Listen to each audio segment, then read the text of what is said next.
time to get focused on movies and money with film critic Erik Childress. Hello, Erik. Hi, Angie. Steven Spielberg's West Side Story swirled to the top spot at the box office last weekend. Some call that $10.5 million in ticket sales disappointing. What's your view? Because you are a fan of this film. Well, as the critic in me reminds everyone, great films will eventually find their audience, no matter where the venue is.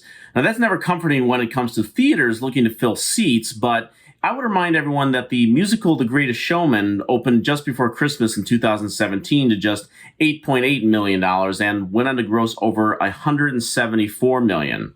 And clearly that was another time than what we've been in since 2020, but this number that West Side Story put up has been pretty much par for the course. And we've been saying this for months that films aimed towards adults have been underperforming, not because they are bad or there is no desire to see them. They are just more capable of hitting the wait button in a time where even the fully vaccinated are still in caution mode. And that is the factor to take into consideration when people just label the number disappointing and say it's entirely due to COVID. Now, clearly a factor, but will it be a factor this weekend with a demographic and specific type of movie that has been keeping the box office alive this year? A few blind headlines saying moviegoers are back this weekend are discounting all the various factors that we talk about here every week.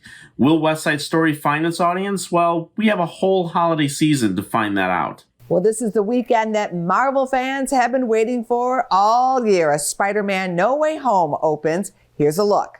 When you botched that spell where you wanted everyone to forget that Peter Parker's Spider-Man,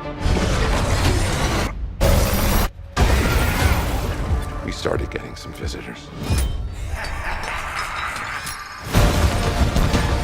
From every universe. So what's your Spidey review, Erik? It's a lot of fun, Angie, and at the end of the day, it is precisely what you want going into a Spider-Man film.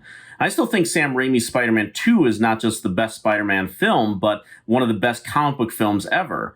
And I think each of the Tom Holland versions of the character have each gotten a little better, and this one really goes all out in delivering a rare kind of film where universes collide, and maybe I shouldn't say much more than that. Now, some of the surprises in store for people are no longer surprises for anyone that's been following interviews and even some reviews.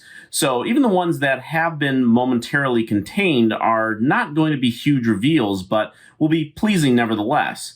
And when it comes to expanding about the multiverse of Spider-Man history, my biggest pleasure with this film is they actually took the time to write scenes of interaction that provide an additional layer to many of these characters. We're not just getting glorified Deus Ex Machina cameos during the climax. The movie takes time to have fun with them, along with trying to hit some emotional beats between them. And not often do I feel that we get to sit back and relax while enjoying a big, expansive film like this, but I did with this one, and fans are going to be more than pleased provided those additional surprises are kept in check. Do you think this Spider-Man could be the first film to hit $300 million since the pandemic started?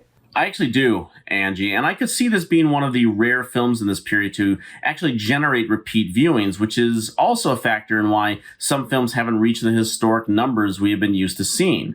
We shouldn't even have to dig too hard into the numbers of this year to make that assertion. The Venom sequel opened to $90 million at the beginning of October, a film whose mid-credit scene actually ties into this very film. Spider-Man Now during the holiday season should open to higher than that, so let's assume at least a $100 million opening.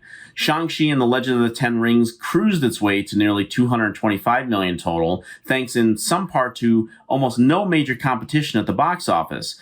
Venom had a whole month of James Bond, Halloween, and Dune to contend with, and yet it managed to still be in the top 10 just last week.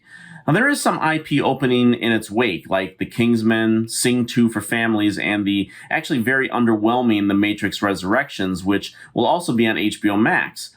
But I don't think any of those films will mount a serious challenge to taking audiences away from Spider-Man No Way Home. It's a true event film. Marvel films have been the one sure bet this year, and I think it's a good bet that whether the final number is 250 or over 300 million, it is going to set the new standard for theatrical viewership, at least for existing intellectual property. Well, thank you, Erik, for all of your movie reviews in 2021. Thank you, Angie. Merry Christmas. Go to businessfirstam.com for where to see our show on TV.